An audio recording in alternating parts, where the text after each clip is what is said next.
Welcome to the Business of Story podcast, where the world's best storytellers from business, Hollywood, and beyond teach you how to use stories to communicate and connect with your customers. The Business of Story is sponsored by ACT, the best-selling customer management software for small business, and by Zignal Labs, the real-time cross-media story tracking platform. Here's your host, Park Howell from Park & Co., and today's special Business of Story guest. Welcome back, everyone, to the Business of Story. I'm Park Howell, and I am so happy to have you back listening with us today. You know, throughout the course of the Business of Story, our job has been not only talking about story, as it is the soup du jour, because stories are what move people to action, but this show is all about, like all of our episodes, showing you, teaching you how you can use story or amplify your missions through the power of storytelling. And we've been bringing you lots of different sorts of guests. We've had authors, screenwriters, legendary screenwriting coaches, artists, makers, content marketers, and today we have another very interesting addition to the brilliance of storytelling through a gentleman that cut his teeth, I guess we would say, in politics on a very large scale. So, you know, story is no more powerful than in any industry than in politics.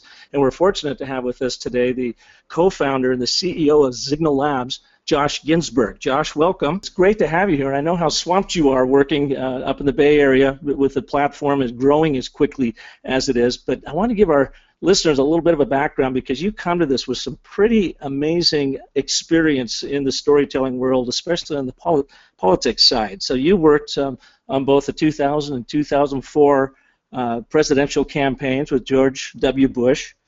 You were campaign manager for Chris Dudley for his gubernatorial run in Oregon. You worked on Mitt Romney's campaign, Governor Schwarzenegger's re-election campaign. I mean, you have been all across the board in the Republican side of life, getting people elected and re-elected and so forth. So it's great to have you on the show today. It's the first time we've had someone with as much of a political background on the show as you have, so really interested to get some insights into story, the power of story in politics, and where it has led you with Zignal Labs. So can you give us a little breakdown on that? Yeah, absolutely. So, I mean, like you said, I've served on a number of different campaigns, both running them as well as working on them throughout the country.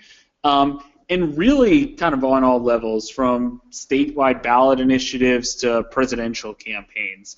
On top of that, I've worked at large PR firms. I started public affairs firms of my own where our clients would range from the boutique nonprofit to the Fortune 10 company. But, to your point, when looking at it through the context of story, and the way that our company came to be was every single step along the way, we faced the exact same problem, which was at our best and finest moments to, A, understand what the story was being talked about us out there was, but B, and more importantly, really put out our own story and contribute to that narrative. We would literally have 10, 20-year-olds in a back room constantly doing Google News searches with a wall of TVs in front of them and TweetDeck. And then every 9 minutes, I get a new email saying, hey, here's a new story that mentions your CEO or your candidate or your company. My question was always the same, which is, okay, well, that's great, but is it moving? Is it trending? Is it positive? Is it negative? And most importantly, what type of action should we take to really get our side of the story out? And none of those questions could ever be answered. So what Zignal Labs does is we bring in every single publicly available data point we can get our hands on from social media, traditional media, and television in true real time. And we're the only company that does that so that people are able to contribute their side of the story and to get into the story and set their own narratives. Can you give us an example of something you've been doing late? Yeah, I mean, obviously you see Donald Trump at the top of every story. Have you guys been tracking that, and what does that look like through the Zignal Labs platform? Yeah, absolutely, and we're working with a number of the presidential campaigns right now, as well as other organizations. So, our customers range from Fortune 10 companies to about half of the presidential campaigns or organizations related to the presidential campaigns to news outlets like we have a partnership with the Washington Post, for example. And we found some really interesting data on this. I mean, I actually have it pulled up in front of me right now. So, for example, I can see that 59%, so 6 in 10 conversations about the presidential race is about Donald Trump over the past 5 days. And I can tell you in a split second that the most commonly used words and the most commonly used stories about Donald Trump right now have to do with immigration and how he's doing in the primary states. So it's really interesting, especially when you're looking at these millions of data points, and we want to be able to show you in a split second what's important, what's not, what's happening with this story in real time. And then what will your customers do with that information? So they get all of this down. Are they reacting, or what happens next? Yeah, I mean, the key is to create actionable insights for our customers. So if you're, for example, a presidential campaign, well, look, if 59% of the conversations about Donald Trump, in fact, as we were talking, it has gone up 1%. So now 60% of the conversations about Donald Trump, 10% is about Hillary Clinton, 7% is about Bernie Sanders. So think about it this way. There's 20 presidential candidates right now. 77% of the overall presidential campaign is about 3 candidates when there's 20 out there. How do the 17 others create a story about themselves that enable them to break through that noise, that enables for the news media to talk about them and in turn voters talk about them, and then with the ultimate goal of come January for people to actually vote for them when they get into the booth. So you basically were experiencing this in a very analog way. You had your 20 interns there. I can just picture those smoking monkeys getting all this information in for you, and then giving it to you, and you're like, okay, so now what? What do I, where are the insights? So I suppose in that realm, you were trying to arrive at some insights within 10, 15, 20 minutes, and then responding with your own stories. How does this accelerate that process? Well, if you think about it, the 24-hour news cycle with cable news really shrunk down. And so then the news cycles turned into, a few a day. And now with just the way that stories move and travel and accelerate, that 24-hour news cycle is more like 24 minutes and frankly sometimes more like 24 seconds. And so it's really important to understand exactly what's happening. So one of the things that we have is acceleration algorithms, and that tells you what the trending stories are. And a lot of times when people talk about trending stories, they talk about it in the context of a snapshot in time. So the example that I always give is, let's say there are 3 cars driving down the road, and over a 3-second period, one car goes from 0 to 60 miles per hour. Another car goes from 100 miles per hour to 60 miles per hour.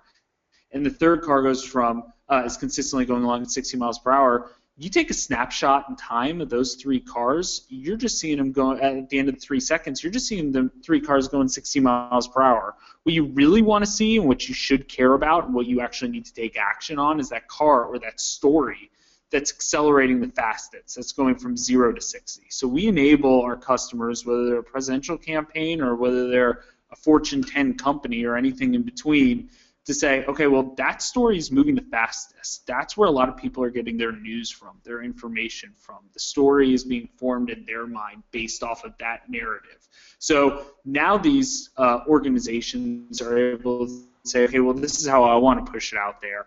And with that feedback, does it give the author, the brand, be it a politician or whomever, does it give them insights into what channels that they should actually be interacting on?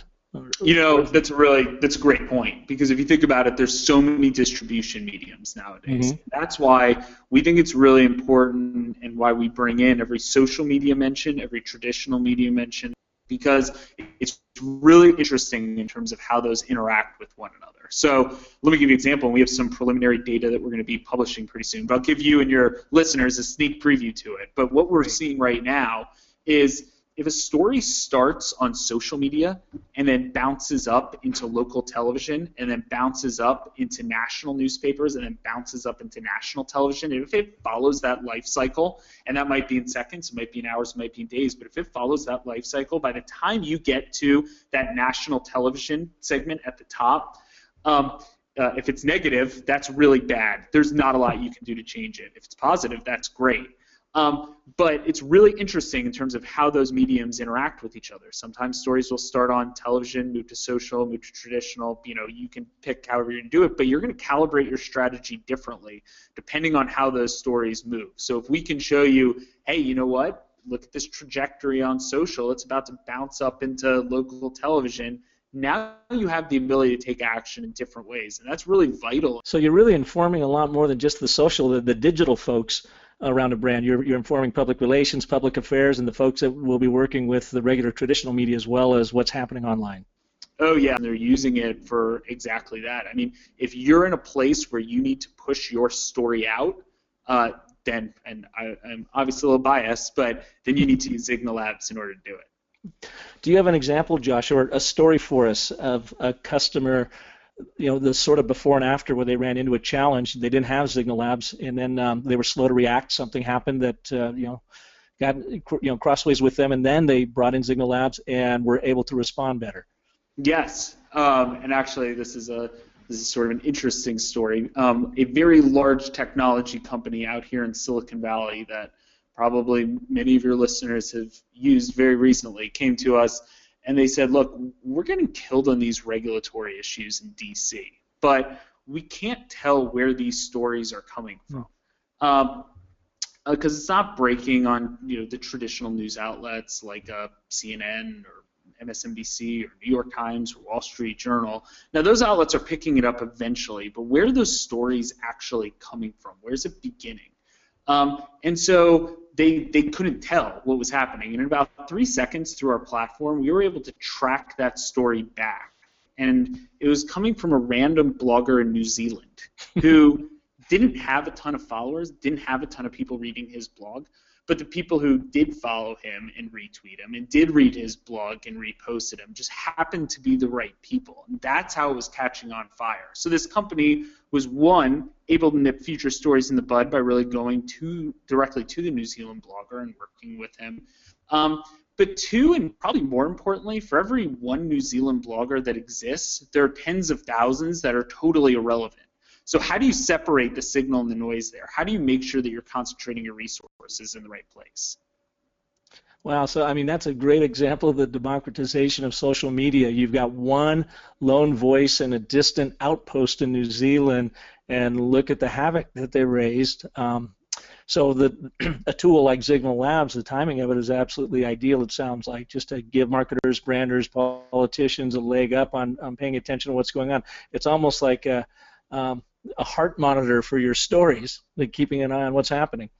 Absolutely, and it should be used in two different contexts too for that reason. One is just to track. So think of it as kind of an insurance policy as it's coming along, so you can see how stories are moving, and you get that baseline, and you get that benchmark, and that's really important. So you can just see day to day how's everything moving along. But then two, if some sort of crisis is to arise, if there is a data breach of some sort or whatever it is, the ability to get on top of that in seconds and be able to see all those data points as it's coming in. Because in those first few minutes of a crisis, that's the time where companies need to define the narrative. If they're waiting weeks, days, or frankly even hours, then they might be losing, and that means revenue, that means customers, that means reputation. So to be able to stay in front of that in those first few minutes is really key. Great point. Let's take a break for a minute here so we can bring in some of our other sponsors, and again would like to thank Zignal Labs for sponsoring Business of Story and bringing it to all of our listeners. And when we come back, I want to talk a little bit more about this being a tool for crisis communications, whatever, but also would like to talk about the proactive use of Zignal Labs. So we'll be back with Josh Ginsberg, co-founder of Zignal Labs, right after this message. Are you keeping track of sales leads in a spreadsheet, or worse, Post-it notes all over your desk? Well, there's a better way, and it doesn't involve spending a fortune on complex CRM software. For over 25 years, ACT has been the #1 best-selling contact and customer management software. It's super affordable and easy to use. ACT helps individuals, small businesses, and sales teams organize prospect and customer details in just one place. It also helps you market products and services more effectively, and most importantly, it drives sales. Try ACT for 30 days by visiting actstory.com and sign up for a chance to win a pair of Bose Quiet Comfort 20i acoustic noise canceling headphones, a $299 value. Again, that's actstory.com. Welcome back to Business of Story. My guest today, Josh Ginsberg, co-founder and CEO of Zignal Labs. Now we're talking about this wonderful online story tracking platform that allows brands, politicians, anyone that is interacting with the public to be able to see a dashboard of what people are saying about them, what's happening out in the real world. I think it's a great point to make here that we always talk about storytelling in brands and that brands try to own their story, where in actuality your customers own your story. And they're the ones talking and sharing your brand story with the world, so you want to make sure that they're sharing your authentic and honest and true to life story with, in all of its glory and not its gory. And unfortunately, the bad stories take fire quite often more than the good stories do. So before we look into Zignal Labs as being a proactive tool, I want to talk about, Josh, and I don't know that Subway sandwiches are a customer of yours or not, but they just come top of mind of a brand that's really taken it on the chin with the Jared story and so forth. And in fact, we have a Subway right across the parking lot here, and I went in there yesterday at 12:30 for one of my power lunches, of course, and there was not a single soul in there, and in fact there wasn't even a worker in there. They were all in the back room, and I was afraid I was walking into like a robbery or something. And the guy who I know real well that makes the sandwiches there came out, and I was sort of surprised him that I was there, but I was surprised that nobody was in that restaurant. And he said that they had already seen, a tremendous drop-off in just the last 2 weeks, but felt like their business would come back, with the whole Jared thing. So how would Zignal Labs play into that? How would Subway use your medium, your platform, to have a better understanding of what's being said out there and maybe be ready to react a little bit quicker than they did? Sure. Well, and they're not a customer of ours, but I mean, we do have a lot of crisis customers. So when those things come up, they contact us. And our goal is to get it up within single-digit minutes of when they call us so that they can really get in front of that crisis. I mean, for Subway in particular, I mean, they need to look at, okay, well, what type of story is being told about them out there? And I think, it's obviously around Jared and things like that right now.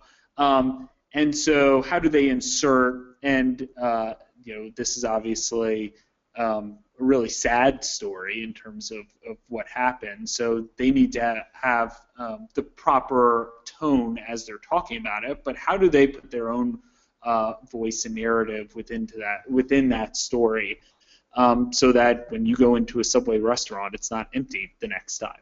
Mm-hmm. So that's number one. Number two, you need to see, well, who's influencing that story? Who's pushing that story around? Is it a particular news outlet? Is it a particular person on social media?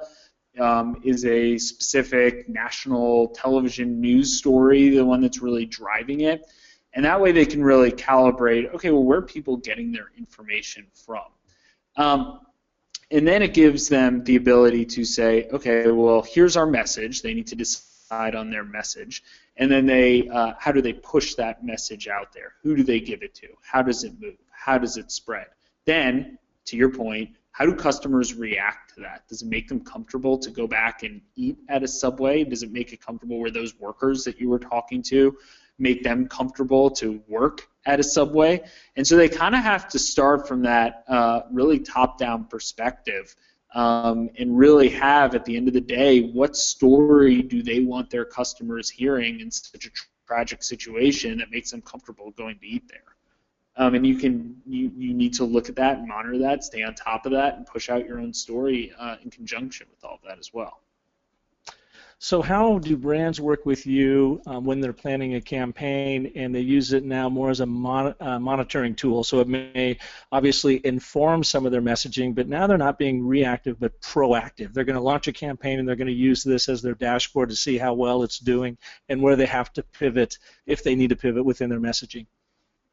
Well, yeah, let me take a step back and actually, sometimes when I talk about this in the context of the Boyd cycle. So during the Korean War, I believe, there was a colonel in the Air Force, Colonel Boyd, and there was an issue where American fighter pilots essentially weren't winning these dogfights. So he came up with the military strategy, which later became known as the Boyd cycle, which was the first fighter pilot to observe, orient, decide, and act would win that dogfight. So now let's take that same concept to a news cycle. So the first side to observe, orient, decide, and act will win that news cycle. And if I can complete 2 Boyd cycles within the other side's 1, I'm probably going to win. So it's like if you're, I might be really bad at chess, but if I get to make 2 moves for every 1 move you make, I'm probably going to beat you at that. And so what Zignal Labs does and how we really look at it is if we can really accelerate that first half of the Boyd cycle, the observe and orient part, to be down to split seconds as opposed to hours, days, weeks, our customers still make the decisions. They still take the action. But if we can really accelerate that first half, then we've done our jobs. Then we've put our customers in a good place.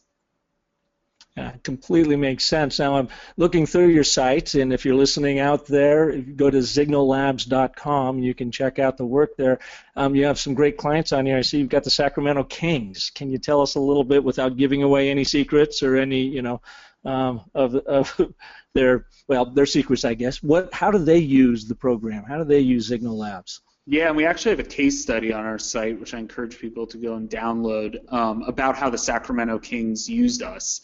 Particularly recently, they just got a new arena, and they had to go through the stages of getting the city to approve the arena and everything like that. So they had to monitor really how's the community reacting to this arena, and really tell successful stories about why the arena is going to be great for the city. So they were looking at volume, and they were looking at sentiment, and they were looking at who the influencers were. And they, through calibrating their strategy by getting insights from Zignal Labs, and I think they're really talented people over there too, but using our tool, they were able to calibrate their strategy to really get the messages out that ultimately led to the arena being approved by the city. And now it's being built. So the Sacramento Kings, and that was really incumbent upon the Sacramento Kings staying in the city as well. So, I mean, in that case, there's actually real economic impact from the Sacramento Kings and their communication strategy generally. Mm-hmm. That's interesting. I was thinking about this as a worldwide platform when you were talking about your New Zealand blogger and all that, but here's now an example of using it in a very localized way. So you can really dial in geography-wise, I suppose. How do you work the filters? Well, and we can look at 150 different countries and 47 different languages. I mean, here's another really interesting way of looking at it. Think of a brand when they put out a new product, and they do a lot of advertising around that product up on TV. There's a really interesting question which sounds really basic, but how do they answer the question of, is my ad working or is my ad not working? You know, they're putting millions, tens of millions of dollars in some cases behind this ad. How do they answer that question? Well, right now, they put the ad up on TV. They waited for it to saturate and penetrate for 5 days. Then a pollster goes into the field with a survey, and they say they get their data back 3 nights later. Then the pollster runs a regression analysis, which messages are working, not working. That takes another 24 hours. So under that scenario, you're 9 days out before you're answering that question. Is my ad working? Is my ad not working? Meanwhile, millions of dollars have been spent. And by the way, I'm not saying we're replacing polling, because I think that's an important function for organizations to do. But what we do have the ability to do is, in real time, we can go drill down to the media market level, and we can say, this is what's working, this is what's not. Or we can say, let's say it's in Ohio. In the Columbus media market, this ad's being responded to really well amongst suburban females. And so you can say, okay, well, this is successful. But in the Cleveland media market, it's actually really negative, and the number one word in the word cloud is racist. So you got a problem there. So let's change up the ad traffic. Maybe you need to layer in some press in order to really help frame what the story you're trying to tell is. The point is that now the company will have the insights in order to do that. So from a geographic level, we're really able to do some really interesting things to help inform strategy and define the story. Mm-hmm. So your dashboards not only measure how many stories and what people are talking about, but the actual sentiment of the story, if it's positive, negative, and where it falls on some sort of sentiment continuum? Yeah, absolutely. We're using natural language processing, NLP technology, so we can do this in millions or billions of data points in split seconds as it's coming in. Wow. Well, that's pretty amazing. So when we come back, and we take a break for another sponsor announcement here, because by golly, we appreciate our sponsors. It's the only way we can bring this show to the masses out there. I want to talk to you about if the NFL were a client, and how would they use Zignal Labs to overcome everything from Deflategate to the domestic violence problems that they're having with their players. The NFL is such a wonderful brand, but they've really taken it on the chin as of late. So when we come back, let's explore that a little bit right after this. Your customers, employees, marketing campaigns, partners, and yes, your detractors, they're each telling a story right now about you. Where? On social media, in traditional print publications, in blog posts, on television, basically everywhere. And it's happening 24/7, in real time. Your mission? Track these stories and the sources that share them, smartly manage them, analyze them rapidly, and discern what you should do next, what you should do now. No wonder you're tired. Well, Zignal Labs is a real-time, cross-media story tracking platform that makes your life easier.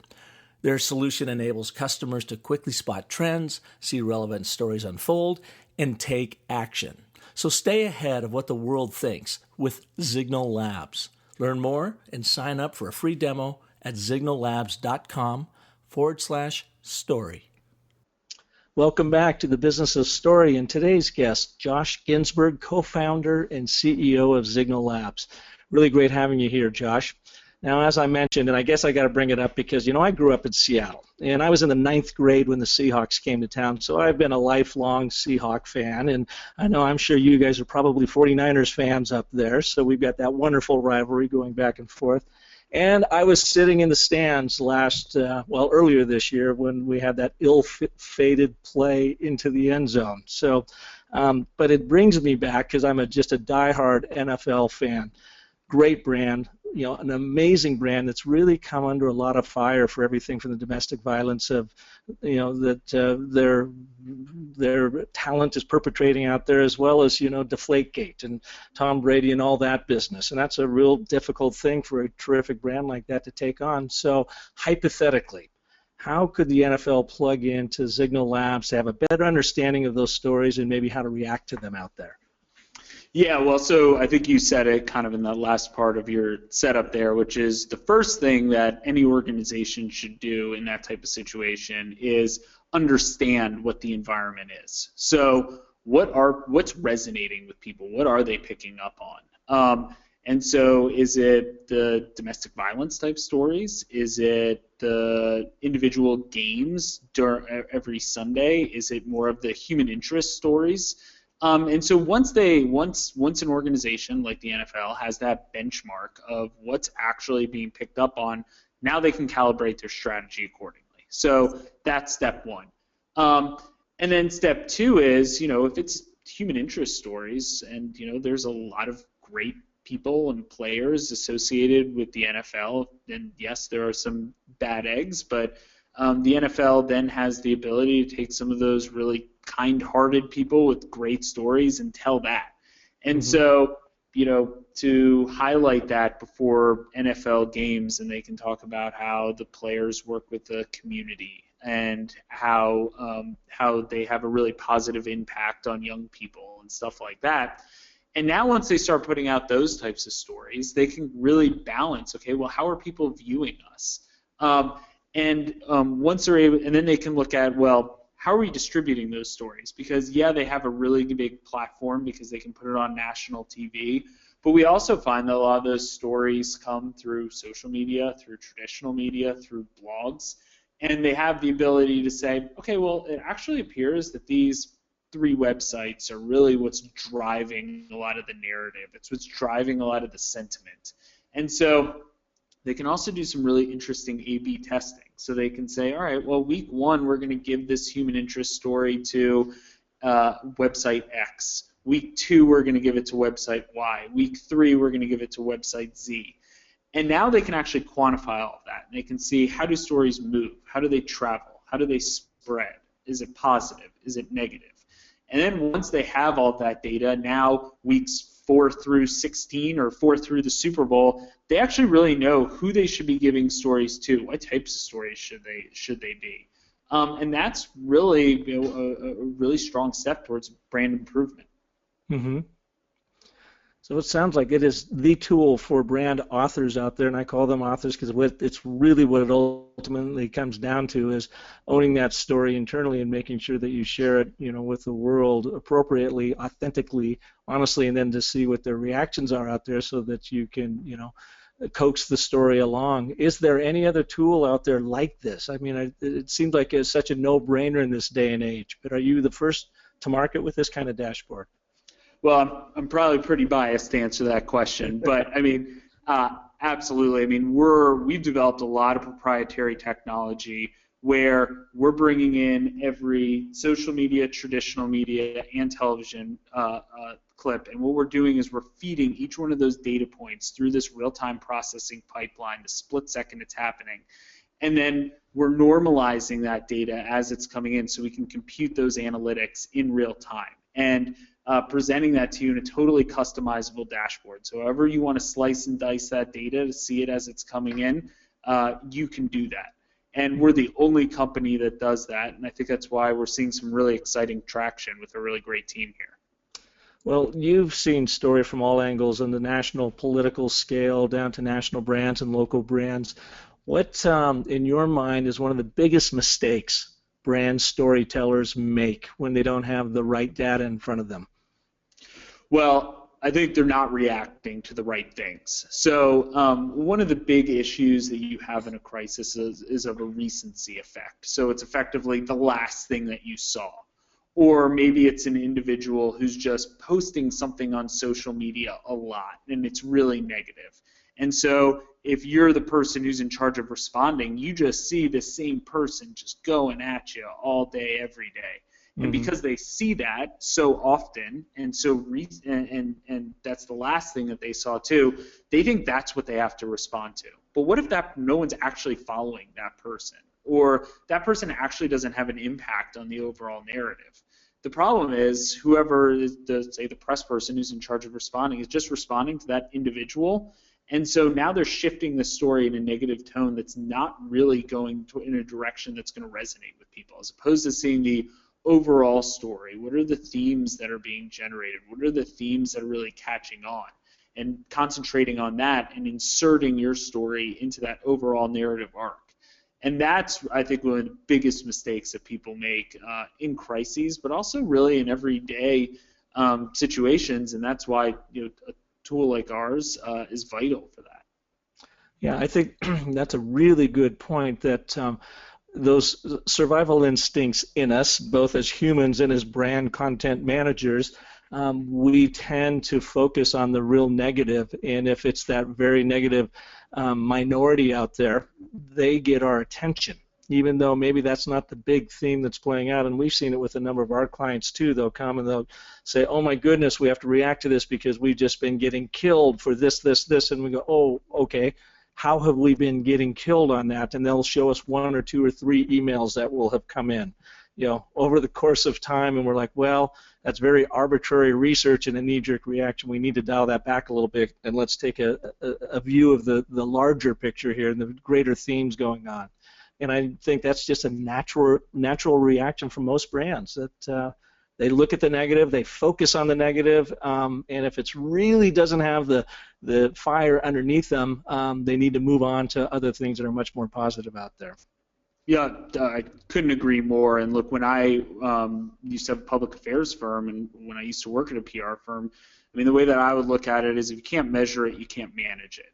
And one of the reasons that I really wanted to start Zignal Labs was because we weren't able to measure everything that we needed to in order to manage those situations, whether it was really good or really bad. We just couldn't do it. And so now with our platform, you're able to measure all of those things so that you can actually calibrate your strategy and what actions you're going to take in the best way possible for your client. Absolutely. I come back to this whole thought of Zignal Labs now, to me, with everything you've told me, is sort of your storytelling EKG. You're able to plug it in to see what's happening I'm going to steal out there. And if you're telling the right stories, if it's raising blood pressures, lowering blood pressures, pulling the plug, I mean, it truly is your EKG. So let's bring the show to a close, and I will ask you the same question, Josh, I ask all of our guests. If you had 1, 2, or 3 storytelling tips that you've experienced throughout your career that you could share with our listeners on how to help them become, clearer, more powerful, compelling storytellers, what would they be? Well, I'd say the overall theme is define your own narrative. Don't let other people do that for you. You can tell your story the best. So if you just start at that point, then the next step is, well, how are you understanding the landscape of how you're going to tell the story, of what other things are being said out there? So that's the next step. And the third step is, well, now that you have that data, now you can take action on it. Now you have those actionable insights where you're able to pull the trigger and you're going to say, okay, well, this is how I'm going to tell the story. So just going back to, if you can't measure it, you can't manage it. It's that same concept when you're going out there and telling your own story. So to recap, that define your own story, truly own it, knowing that once you release it out there, that your customers own it, so you want to make sure that they're owning the proper story. And then understand how that story is playing out on stage, in the landscape, and pivot where you have to, but make sure that you stay authentic within that presentation. And then ultimately be proactive with actionable insights that really play and color your story from your audience viewpoint, not from the brand's viewpoint. And I guess that maybe is one last point I would make on this that seems to be evident to me, is it really requires you as a brand to not focus on your navel, not be a navel-gazing brand, but to be paying attention to your audiences. And what do they care about? What are they talking about? Placing them as the hero in your story and you as the brand mentor in the story to push them forward. And it feels like that's what this gives me goggles as a brand to really be paying attention to what's happening with my audience out there. I think that's really well said. I couldn't agree more. Do you want a job in marketing here at Zignal Labs? Well, it is pretty nice up there, and it's going to be 110 here today. So, although I understand you've got your fan going too, so that's cool. Yeah, that's true. Well, Josh, thank you very much. I know you are swamped up there. Great job with Zignal Labs. If you want to check it out some more, go to zignallabs.com. Really appreciate you being on the show, and very much appreciate you being a sponsor of Business of Story. Of course, I love what you're doing, and I really enjoyed being here. Thank you. All right. And thanks all for listening. Again, if you like what you hear, please go to iTunes and give us a thumbs up in the star category and write a review. Subscribe and certainly share it with your friends. And this is more than just us talking at you. When you go to businessofstory.com, we have free downloadable materials and tools to help you craft and tell compelling stories that sell. So it's all based on our 10-step story cycle process. And again, my mission, our mission with this program is to help you become more comfortable, more compelling, more powerful as a storyteller, whether you're running campaigns, whether you're driving brand strategy, whether you're a content marketer, or you're simply looking for a job and you want to tell your story a little bit more compellingly. So thank you for listening, and we will be back again in 2 weeks with our next guest. Take care. Thanks for tuning in to The Business of Story. Don't forget there are terrific free storytelling resources for you at thebusinessofstory.com, where you'll also find the complete show archive. The Business of Story is sponsored by Park & Co., Zignal Labs, and ACT, and is produced by Convince and Convert Media. Find more great shows like The Business of Story at marketingpodcasts.com, the first search engine for marketing podcasts.